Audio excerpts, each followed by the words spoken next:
Esse grupo ele foi fundado em 2013 e hoje conta com 10 pesquisadores, a gente tenta manter essa média, e 15 estudantes. Dentre esses estudantes, tem estudantes de graduação e de pós-graduação que participam das mais diversas atividades ligadas às linhas de pesquisa do grupo. Os nossos trabalhos, eles são desenvolvidos normalmente de forma multidisciplinar. O próprio grupo de pesquisa, ele possui biólogos, eu sou médico veterinário, nós temos também engenheiros florestais, tem engenheiro agrônomo, tem bioquímica, então nós temos diversas áreas que são abrangidas. Por se tratar de ecologia, de ecossistemas, então é um vasto campo de atuação, de pesquisas, a gente pode fazer integração aí entre esses diferentes campos do conhecimento. O grupo de pesquisa Ecologia de Ecossistemas possui 5 linhas de pesquisa. E essas linhas, elas se integram entre si. Nós temos pesquisadores que participam de uma ou mais delas, desenvolvendo então seus trabalhos. Então a primeira delas seria Ecologia Florestal. O segundo, Ecologia Terrestre. O terceiro seria Interações Ecológicas. O quarto, Manejo e Conservação de Flora e Fauna. O quinto, monitoramento ambiental e análise de risco ecológico. Esse grupo de pesquisa, que é a Ecologia de Ecossistemas, ele também é base para uma linha de pesquisa do programa de pós-graduação.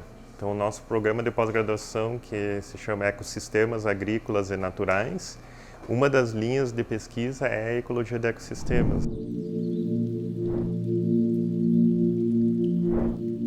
Então, no grupo de Ecologia de Ecossistemas, nós também trabalhamos com ecotoxicologia, que é um ramo da ecologia aplicada, onde nós usamos organismos vivos para indicar a presença ou não de toxicidade em amostras de áreas contaminadas, ou estudos com resíduos e também estudos com agrotóxicos. Então, nós temos feito parcerias com empresas locais do ramo florestal, também com empresas do âmbito nacional, por exemplo, a Petrobras, e empresas também internacionais e outros grupos de pesquisa, como da Universidade de Coimbra, em Portugal.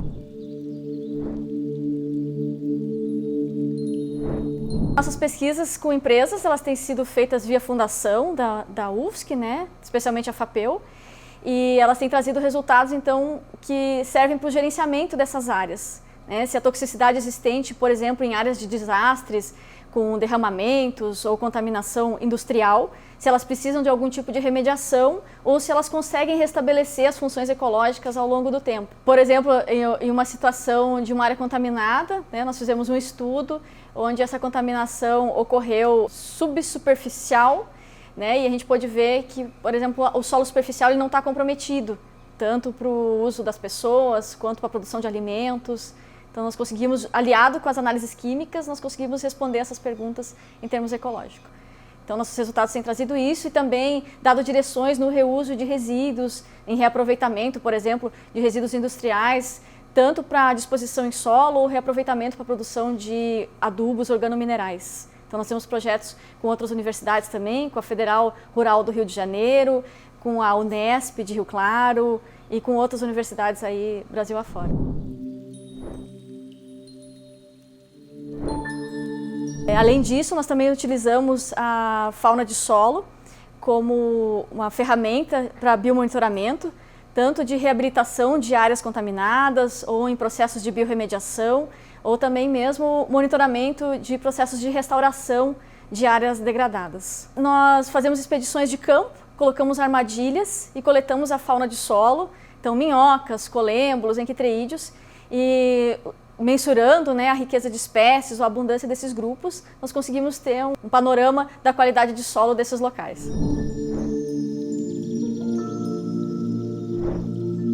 As pesquisas do grupo Ecologia de Ecossistemas, elas são realizadas a campo e no laboratório. Então, dependendo da linha de pesquisa, do objeto de pesquisa, do problema de pesquisa, nós temos essas diferentes atuações. Então, depende muito da temática. Por exemplo, nós temos trabalhado com manejo e conservação de flora e fauna nesse grupo. e muitos desses estudantes que trabalham nessas áreas, eles fazem trabalhos a campo, que podem ter etapas em laboratório, mas que normalmente são predominantemente a campo. Então, além de projetos com empresas, nós também atendemos projetos com órgãos ambientais, né? Prestamos consultoria, por exemplo, para o IBAMA, participamos de grupos com a ABNT em relação aos protocolos de uso dos invertebrados de solo em ensaios de ecotoxicidade. Então, todas as nossas metodologias elas são padronizadas pela ABNT ou pela ISO e também fazemos pesquisas com o uso de espécies nativas para avaliar a ecotoxicidade das amostras.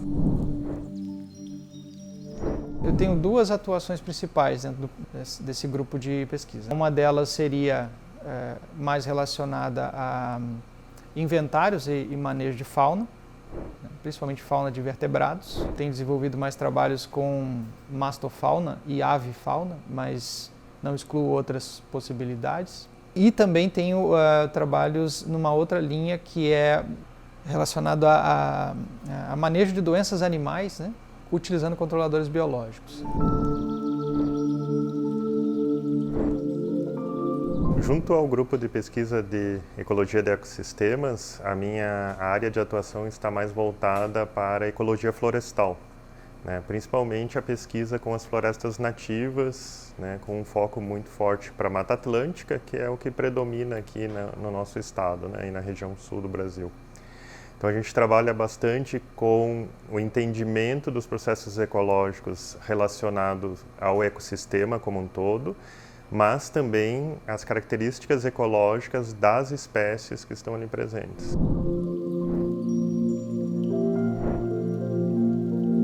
Uma frente bastante forte dos nossos trabalhos é a estratégia da conservação pelo uso, ou seja, as pessoas tendem a conservar aquilo que, de certa maneira, tem uma importância para elas, seja uma importância social, uma importância econômica, uma importância ecológica dentro do ambiente onde elas estão. E, de certa maneira, então, essas pesquisas básicas de ecologia das espécies e dos ecossistemas contribuem com o entendimento de qual um possível impacto dessas ações humanas sobre as espécies e de que forma esse impacto pode ser minimizado, né? Então, em benefício tanto das espécies quanto da possibilidade da continuidade de uso. Alguns exemplos são bem típicos, bem tradicionais, né? Aqui na região sul, o uso do pinhão, né? Como uma estratégia de conservação para a espécie, que é a araucária angustifólia. A questão da erva mate também, uma outra espécie nativa muito utilizada e que as pessoas já há muito tempo utilizam a espécie, e boa parte da erva mate que a gente consome vem justamente de áreas que são manejadas, áreas onde a erva mate está inserida dentro de um sistema produtivo em consórcio com espécies nativas, como outras árvores nativas, né?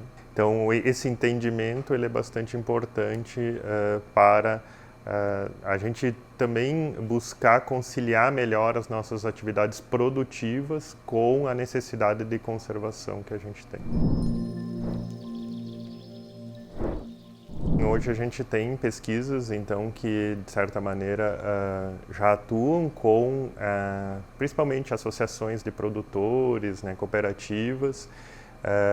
Tem um projeto hoje que a gente está desenvolvendo, que é financiado pela FAPESC, na região ali de Painel, Urupema, São Joaquim, que é a principal região produtora de pinhão do estado de Santa Catarina, justamente buscando subsídios para a questão do manejo da araucária para a produção de pinhão. Nós entendemos que a estratégia do uso do pinhão pode ser uma boa estratégia para a questão da conservação da araucária, que hoje é uma espécie que está na lista de espécies ameaçadas de extinção no Brasil e em Santa Catarina também.